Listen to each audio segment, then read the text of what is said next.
Once upon a time, in the land of Uz, there lived a man named Job. He was known far and wide as a righteous and good man, someone who feared God and avoided evil. Job was also incredibly wealthy, with vast flocks of sheep, camels and oxen, and many servants to help him. He had 7 sons and 3 daughters, and his family lived in harmony, often gathering for feasts and celebrations. Meanwhile in heaven, again, there was a day when the sons of God came to present themselves before the Lord, and Satan came also among them to present himself before the Lord. And the Lord said to Satan, "From where do you come?" Satan answered the Lord, and said, "From going to and fro on the earth, and walking back and forth on it."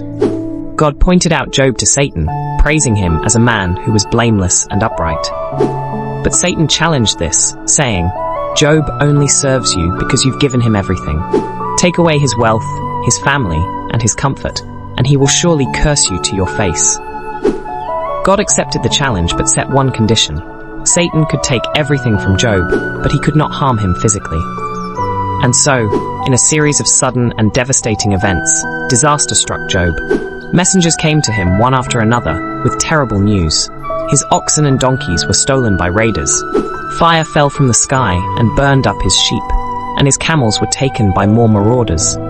But the worst news of all was when a servant ran to Job and told him that a mighty wind had struck the house where his children were feasting, and the house collapsed, killing them all.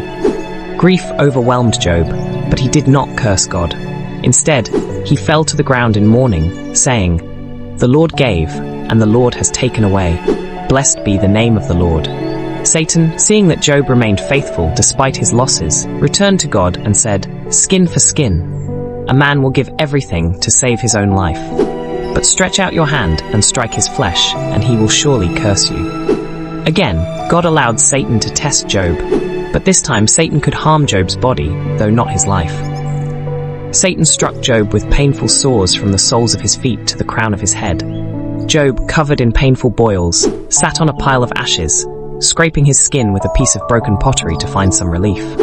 Even in this misery, Job did not curse God. Seeing his suffering, Job's wife, heartbroken and angry, said to him, "Why are you still holding on to your integrity? Curse God and die." But Job gently replied, "Shall we accept good from God and not trouble?"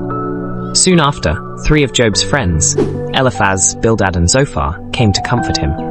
When they saw him from a distance, they were so shocked by his appearance that they tore their robes and wept. They sat with Job in silence for 7 days, for they saw how great his suffering was. But after this, the friends began to speak, and their comforting words quickly turned into accusations. They argued that Job must have done something terribly wrong to deserve such punishment. "God is just," they said, "and he punishes the wicked. Surely, Job, you have sinned in some way. Confess, and God will restore you." Job, in his sorrow and confusion, insisted on his innocence. He had always tried to live a good and righteous life, helping the poor, caring for the needy, and loving his family. Job couldn't understand why such terrible things had happened to him.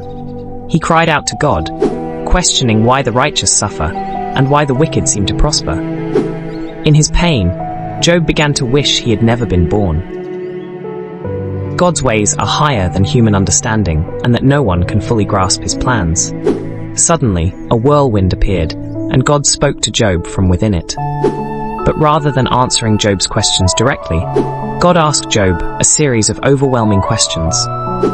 "Where were you when I laid the foundations of the earth? Can you command the morning to appear, or guide the stars in the sky? Do you give the horse its strength, or clothe the mighty beasts of the earth?"